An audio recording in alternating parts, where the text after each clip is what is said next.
And this isn't your standard quill-bodied, Perdigon that you're seeing a lot in the competition scene and all the cool kids tying on the old Instagram. A little bit different, and I'll explain to you why I kind of dig it. We're going to be using an FW510 hook from Apex. It's a nice wide gag hook. I'm going to be using some Beavis 50D. So we're going to start out taking some deep turns. I go past the barb of the hook with that 50 GSP from Beavis, and I'm going to go ahead and lock in some Coq de Leon. If you don't have Coq de Leon yet, I'd recommend just buying a skin in a buggy color, and that is going to be your best bet for a lifetime supply of this. Adversely, it also works great for steelhead hackle on smaller flies. Super durable, and you can't make a bad investment there. So I'm going to go ahead and just lash this all the way forward, keeping my body lines as smooth as possible. When I get up front, I'll double back over it, and that's just to help me build a little bit extra of a taper in this. You're not really going to notice a huge amount of it, but that's okay. Next up, what I'm going to do is use some iris thread. And now it's kind of cordage in the thread world. I mean, it's a really thick thread.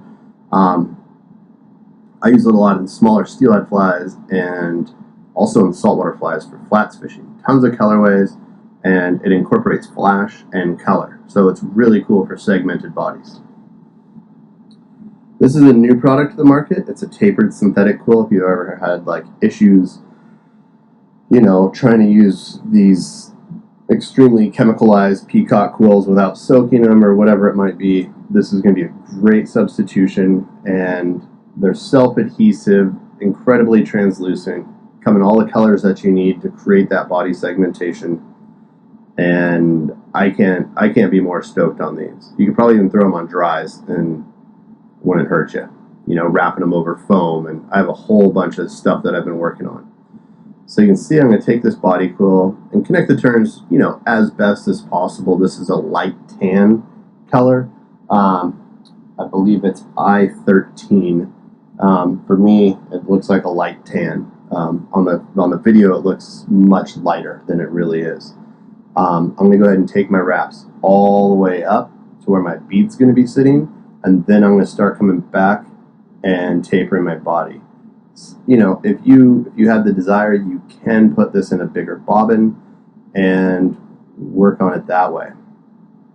So you can probably crank these things out pretty quick. Now, the reason I use the iris thread and all this underneath is this is a big fly. I mean, that's a big tungsten bead on the front of it, and I'm not worried about hurting my sink rates here. If you're tying a size 18, thread maybe, and one of these synthetic quills. So the fly gets adjusted by the size with the recipe. It's hard to explain, but, or you could use something like a body quill from Beavis to do your alternating colors. This one's loosely inspired by, for me at least, by golden stone colors. So you can see I'm getting some of that translucence and into a nice fade to a solid body segmentation. It is going to get bigger as the material gets whiter. That's just kind of the nature of this synthetic material. Once I get up front here, I'll go ahead and suck it right down in behind that cavity on that bead. You can add weight to this if you would like. Although I find for most of our Western freestones, this thing gets down into the business right quick. Next up, this is an optional step, and you can change the color on it. I'm going to use some bright orange Glow Bright floss, and the reason I do that is really just to kind of say, hey, look at my fly. At the end of the day, hot spots have been really productive for me on Western rivers. They don't simulate anything, but in a high stick, or Euro nymph style scenario, those fish don't really have the time for an inspection. It's either eat it or don't.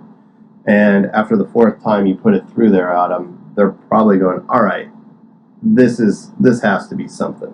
So they're going to chomp it. I'll go ahead and whip finish, and I pull the tip of that Glow Bright thread, as you can see, back down into that cavity of that bead. So all in all, really fit, like fast, simple fly.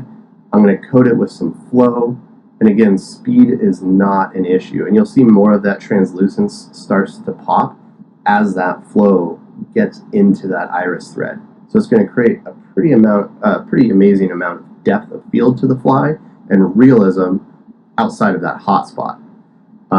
So pique their curiosity, give them something kind of realistic to look at. They're not sure what's going on, and they just absolutely chow it. You know, quick cure with the light, and now you have some segmented, flashy, juicy looking morsel. Hopefully this Perdigonish looking creature helps you guys out. Thanks for watching.